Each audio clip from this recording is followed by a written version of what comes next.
পৃথিবীর বেশিরভাগ মানুষজনেরই কালো জিনিস পছন্দ। যেমন ধরেন কালো ফোন, কালো ঘড়ি, কালো জামা। কিন্তু কালো মানুষ কেউ পছন্দ করে না।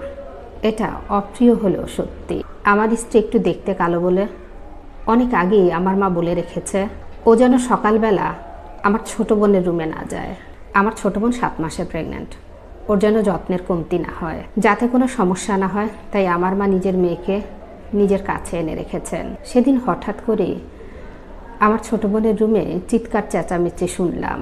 সেই ঘরের দিকে যেতে লাগলাম আর ভাবলাম ওর কোনো সমস্যা হলো না তো। আমি গিয়ে দেখলাম আমার বোন আমার স্ত্রীকে বলছে, আমি বলিনি তুমি কখনই আমার রুমে আসবে না?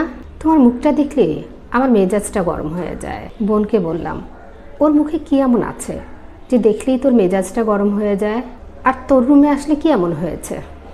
আমার ছোট বোন তখন কিছুই বলে না। আর ওপাশ থেকে আমার মা এসে উত্তর দিল, ঠিকই তো বলেছে, সকাল সকাল এমন একটা কালো মেয়ে দেখলে কার না মেজাজ গরম হয়। আমি ওকে অনেক আগে বলেছি ওর রুমে ওকে না আসতে। মেয়েরা বাচ্চা হওয়ার আগে যার মুখ বেশি দেখবে বাচ্চা তো তার মতোই হবে। আমি কখনোই চাই না আমার মেয়ের বাচ্চা তোর স্ত্রীর মতো হোক। সবাই তো আর তোর মতো বোকা না যে কালো মেয়ে বিয়ে করে নিয়ে আসবে। আমি মাকে কিছুই বলতে পারলাম না। তবে ছোট বোনের মুখের দিকে তাকিয়ে বললাম, মা না হয় আগের মানুষ, লেখাপড়া জানে না, কুসংস্কার আচ্ছন্ন। তুই তো এ যুগের মানুষ, ইন্টার পাস করেছিস, তুই কি করে এসব কুসংস্কার বিশ্বাস করিস? সে কিছুই বলল না। আমি আমার রুমে আসলাম। আমার রুমে আসার পর স্ত্রী আমাকে বলছে, আজকে কি রান্না করব, কি খাবে? অনেকটা হাসি মুখে বলছে। তার হাসি মাখা মুখ দেখে আমি অবাক হয়ে গেলাম যে মানুষটাকে একটু আগে আমার মা আর বোন মিলে এতটা অপমান করলো, তারপরেও সে হাসছে। তার মনে যেন কোনো দুঃখই নেই। মনে মনে ভাবলাম সে তো অনেক কষ্ট পেয়েছে, হয়তো কষ্টটা আড়াল করার জন্যই এভাবে হাসছে। আমি তাকে বললাম, অনেক কষ্ট পেয়েছো তাই না আমার মা বোনের কথায়? সে বলল, না না, কোনো ব্যাপার না, এগুলো অনেক আগে থেকে আমি অভ্যস্ত। আমি বললাম, মানে? সে বলল, তোমাকে আমি 3টা ঘটনা বলি। একবার বৈশাখী মেলায় আমি শাড়ি পরে খুব সেজেছিলাম। তারপর যখন বের হলাম বান্ধবীর বাসায় যাওয়ার জন্য, তখন পাশের বাসার আন্টি মুখ বাঁকা করে বলল, যতই মেকআপ করো না কেন কাক কাকই থাকে, কাক কখনো বক হতে পারে না। সেদিন খুব কষ্ট পেয়েছিলাম।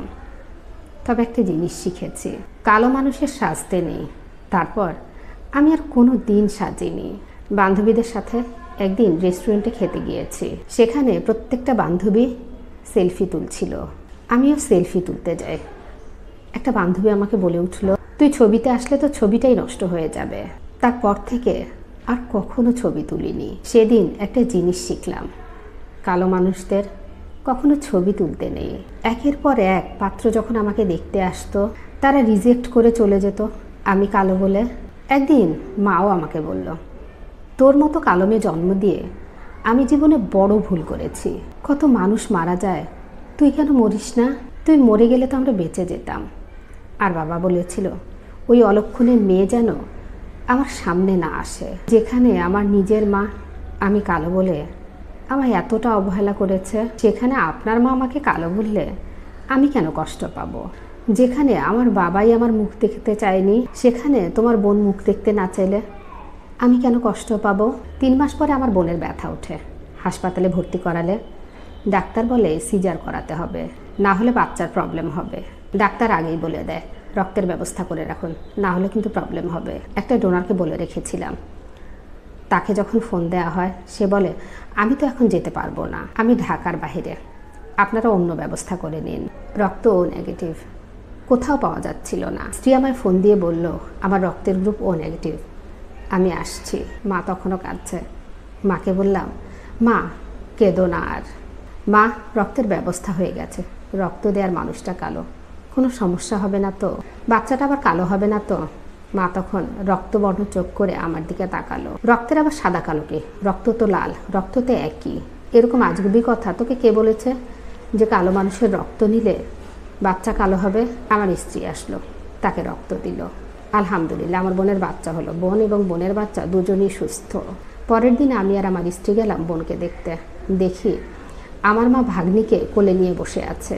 বোনের সামনে গিয়ে বললাম, দেখ, যে মানুষটাকে তোরা সারা জীবন অবহেলা করলি, এত কষ্ট দিতি, যে মানুষটার মুখটাও দেখতে চাইতি না, সেই মানুষটাই বিপদের দিনে তোর পাশে দাঁড়ালো। একটা কথা মনে রাখিস, আজ থেকে তোর ভাবিকে সম্মান করিস আর না করিস, কখনোই অবহেলা করিস না। তখন আমার স্ত্রী বাহিরে দাঁড়িয়েছিল, ভয়ে ভেতরে আসেনি, যদি আবার তারা কিছু বলে। আমার বোন বলে উঠল, ভাবি এদিকে আসো, বাচ্চাকে কোলে নাও, বাচ্চার নাম কিন্তু তোমাকেই রাখতে হবে। আমার স্ত্রী ভেতরে এসে বাচ্চাকে কোলে নিয়ে কাঁদতে শুরু করলো। দেখা দেখি আমার বোন আর মাও কান্না করছে। আমার এটা ভেবেই ভালো লাগলো যে আমার মা আর বোন এতদিন পরে হলেও বুঝতে পেরেছে সাদা আর কালোর মধ্যে কোনো পার্থক্য নেই। মহান আল্লাহ তাআলা মানুষকে সুন্দর আকৃতিতে বানিয়েছে। প্রত্যেকটা মানুষকে আল্লাহ তাআলা তার পছন্দ মতো বানিয়েছেন। এরপর থেকে যদি আপনি কোনো মানুষকে নিন্দা করেন, তাহলে মনে রাখবেন আপনি আল্লাহ তাআলার পছন্দকেই নিন্দা করছেন।